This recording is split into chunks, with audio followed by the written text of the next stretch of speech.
ধানের উৎপাদন বাড়াতে এবার বর্ষাতেও চাষ হবে মিনিকিট। বর্ষাকালে অন্য ধানের চাষ হলেও মিনিকিট ধান প্রায়ই হয় না। কিছু জায়গায় হলেও তাতে রোগ পোকার সমস্যা দেখা যায়, যার ফলে কৃষকেরা ওই সময় মিনিকিট চাষ করতে আগ্রহ দেখান না। তেলেঙ্গানার বীজ গবেষণা এবং প্রস্তুতকারক সংস্থা নুজিভিডু সিডস এবার বর্ষাকালে মিনিকিট ধান চাষের উদ্যোগ নিয়েছে। তাদের প্রয়াসে ইতিমধ্যে উচ্চ ফলনশীল বর্ষা মিনিকিট এনপি 9776 ধান চাষে সাফল্য মিলেছে পশ্চিমবঙ্গের কয়েকটি জেলায়। বর্ষা মিনিকিট এনপি 9776 রিসার্চ বীজ একমাত্র মিনিকিট যা বর্ষাকালে নির্দ্বিধায় চাষ করা যায়। এই মিনিকিট ধানের উৎপাদনে ঘাটতি মেটাতে সাহায্য করবে বলে মনে করছেন চাষিরা। এই প্রসঙ্গে পশ্চিম মেদিনীপুরের খড়গপুর 2 নম্বর ব্লকের জামিরা গ্রামে এই মিনিকিট ধান চাষের সাফল্যে এক অনুষ্ঠানের আয়োজন করা হয়।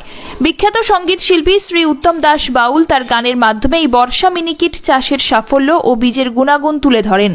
সংস্থার পক্ষ থেকে জানানো হয়েছে, এই মিনিকিট বর্ষায় চাষ করা যায়। উচ্চ ফলনশীল দানা 130 থেকে 135 দিনের মধ্যে ফসল তৈরি হয়।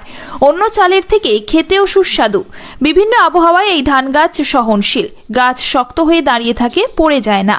কম পোকা ও রোগের চাপ, ফলে কীটনাশকের খরচ কমে, ব্যয়ের তুলনায় অধিক আয় হয়। তাই চাষিরা প্রায় উচ্চ আয়ের সুযোগ।